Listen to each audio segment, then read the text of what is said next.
it. We're going to watch this for the next 20 minutes. The new Fnaf theory. Let's do it. Thanks to Google Meet for sponsoring a portion of today's video. Here we go. Okay. That's what we're going to do. It's been so many years. Speaking of Long Fnaf. have I waited. Finally, it's my turn. Hello, Internet! Welcome to Film Theory, the show that always knew that this day was coming. It's been over 8 years, but finally the Five Nights at Freddy's live-action feature film is set to hit the silver screen in a little over a month. And you know what that means. It means that nowhere is safe anymore from FNAF theories. Don't believe me? There's going to be so many FNAF Halloween costumes this year, dude. It's going to be crazy. There's a FNAF cookbook releasing in October. A FNAF cookbook. It's coming for you next, Food Theory. No, we Should I buy that? need is a FNAF fashion line that's infected all of us. Oh, my sweet stars, what have I done? But for as satisfying as it is for Film Theory to take another toy out of the toy box at Game Theory and claim it as our own, see also Sonic, Mario, and Last of Us in this year alone, in all seriousness, we are way overdue for a theory breaking down our predictions for this movie. And believe me, there is plenty to talk about. If you're on YouTube and you somehow missed the phenomenon that is Five Nights at Freddy's, how? Is that the part of 87? Genuinely, how? I need to know your secrets. This series exploded about a decade ago, with every Let's Player on the platform screaming their heads off over the haunted animatronics hunting us down in the ruins of a dilapidated Oh my God. Is that? Oh my God. pizzeria. But while the scares certainly got us started, it's the story that's kept us going. What's helped the series persist for as long as it has been its incredibly mysterious story told through scraps of information and obscure environmental details. Heck, 60 episodes later on Game Theory, and we are still trying to decode this thing. Really? It's only been 60? Feels like there gotta be 100 at this point. And this new FNAF movie seems to be staying true to the franchise's roots, not in terms of the lore necessarily, but in terms of the cryptic storytelling. There is a ton of information packed into the few short minutes of trailer footage that we've seen so far. Enough that I believe we can predict the entire plot of this new movie, right down to the shocking twist ending that's gonna leave you devastated. Here's a hint. If you think this movie has itself a happy ending with everyone smiling and living happily ever after, then clearly you have not been paying attention. I bet that Abby is going to die at the end of the movie. That's my theory. That's my guess. So today, Film Theory does what Game Theory's never been able to do: solve this franchise. And we're gonna do it before the movie even releases. Keep your eyes on your monitors, loyal theorists. We're going in. So I think a good place to start with our prediction here is sort of laying out what we think the movie's trying to do with FNAF as a franchise. Just from watching these trailers, I think it's clear that this movie does not take place in the universe of the games. Why? This thing. I have played, watched, and read every last scrap of information this franchise has put out, and this is unlike anything we've ever seen before. Clearly, it's a murder weapon, and clearly it was made by the franchise's big bad, but why, what, and how is still a complete mystery. My best guess, and again, this one's a guess, is that it's a remnant extractor, a way to ensure murder. Remnants are in the books, right? But not in the games, because I've never read the books. So I have no idea what that is. Victims have the most traumatic, awful death possible, so the agony they experience can be harvested to help create creatures with eternal life. If none of that meant anything to you, strap in, El Chippo. You're in for a crash course. By the end of this thing, you're gonna be talking about Fazgoo with the confidence of a pro. Looking at the trailers and IMDb, we know that this is gonna be the story of Mike Schmidt, a security guard from FNAF 1, but things are different this time around. Well, this certainly appears to take place in the 1990s like the original FNAF game, considering everyone's using old school wired telephones, there are no modern cars, and all the monitors are old CRTs. They're also bringing in characters who clearly reference later parts of the franchise, specifically Vanessa from Security Breach, a blonde security guard in the game who here appears as a blonde police officer. What I think's going on here from a meta perspective is that the movie's taken a bunch of stories from the game franchise and simplifying them for a general film audience, while trying to keep the most iconic aspects of the games intact. Plus, they're I'm curious, like, how do I say this? Because, like, the FNAF storyline is very, very confusing. And, like, the general movie audience, how are they going to get that? You know what I mean? Because, like, you've got mom and pop, you've got grandma, you've got grandpa. Like, they're going to have to be able to understand this. And I don't know if they're going to be able to understand this. They're going to be combining ideas and characters from different eras of the franchise to get as many recognizable Like, it's like, okay, grandma, so it's like Chuck E. Cheese, except Chuck E. Cheese is this guy that murdered kids, and then their souls got stuck in these animatronics, and then these animatronics murdered more people. Like, how do you explain that to grandma, you know?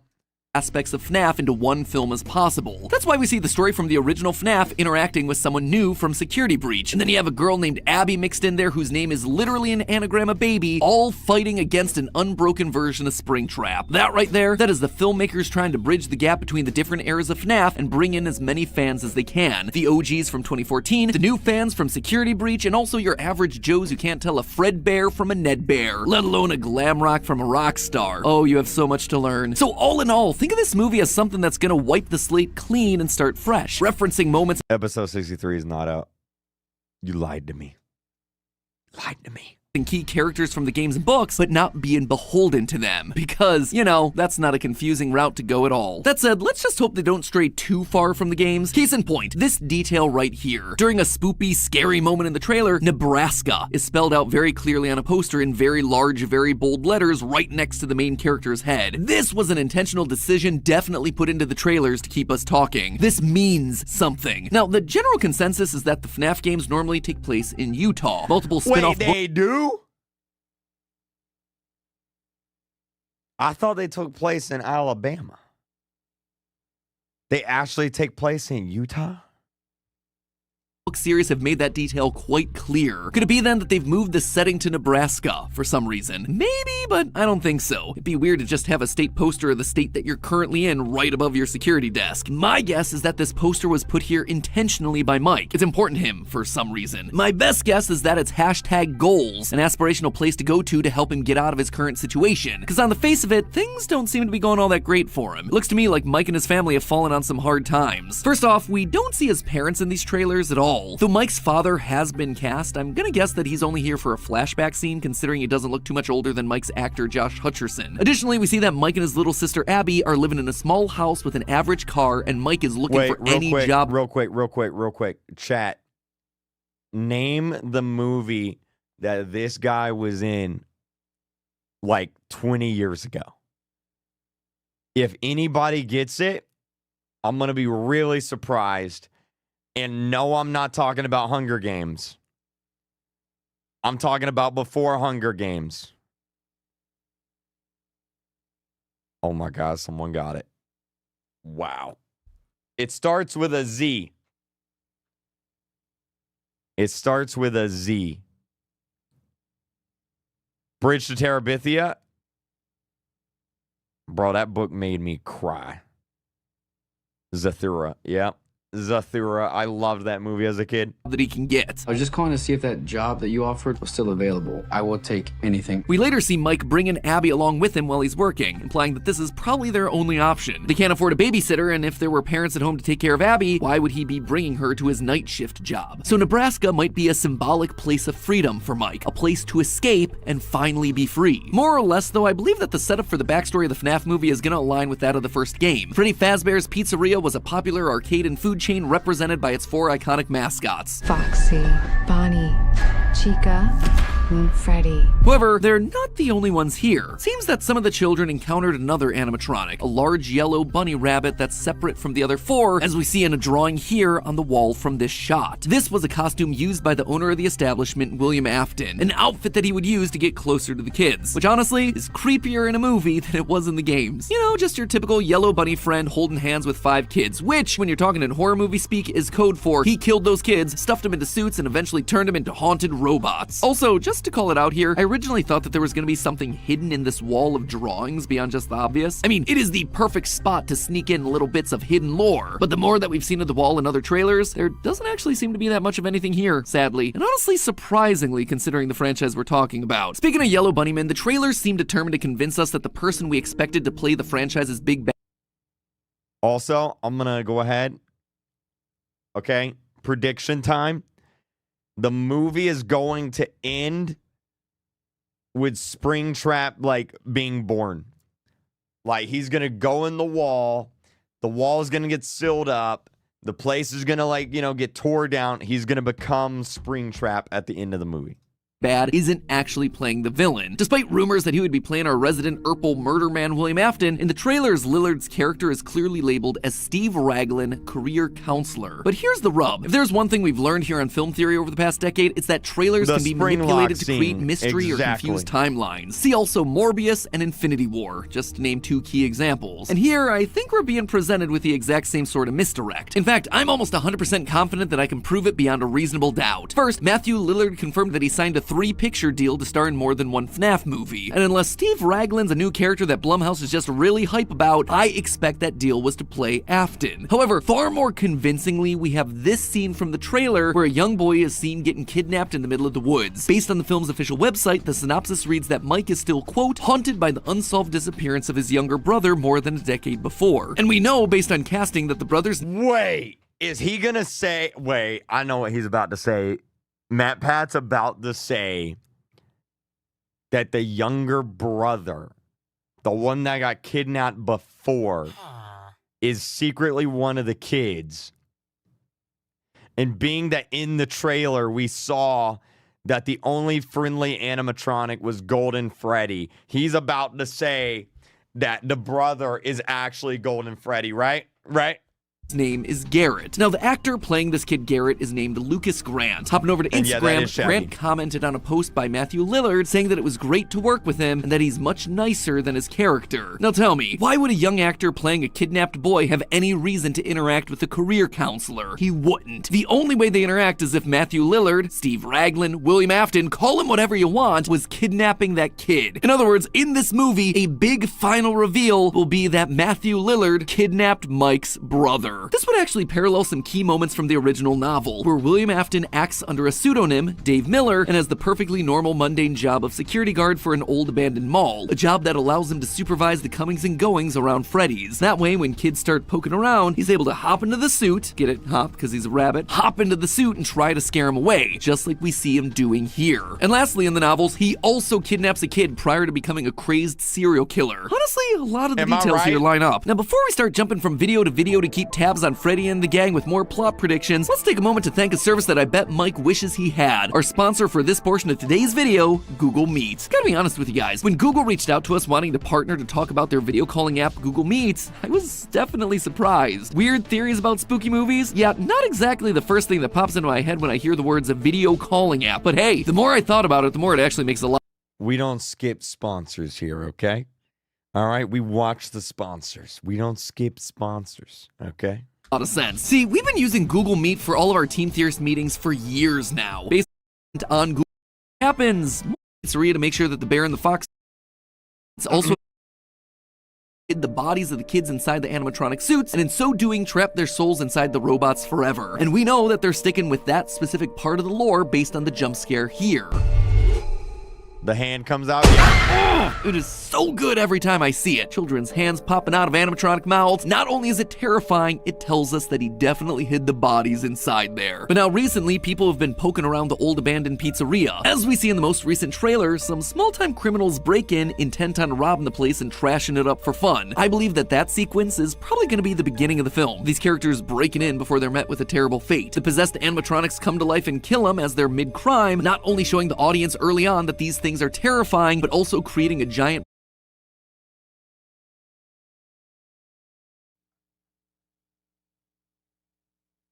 Did YouTube break?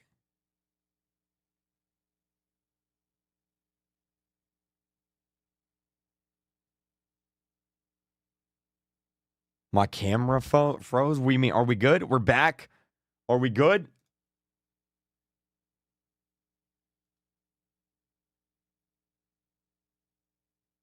Is everything good? I think YouTube broke. I think we're good though now. I think we're good. Safe. Enter our main character of the movie, Mike Schmidt. Mike will do anything for cash. Based on these two shots from the first trailer here, we know that Mike has a history of working as a security guard, but likely he got carried away in a previous role, resulting in him getting fired. Desperate for cash and with no one willing to hire him, Mike takes a job as the night shift security guard at Freddy Fazbear's, bringing his sister Abby with him. Seems like things aren't too strange starting off. Though it's certainly creepy, they explore the pizzeria without much of an issue, until of course there's a knock at the front door. Mike goes out and meets Vanessa, a police officer with a strange interest in the building. In fact, she seems to know. Okay, actually, real quick question. Do you guys think Vanessa is going to be a bad guy in this movie? Do you guys think Vanessa is going to be a bad guy in the movie? I don't want to say.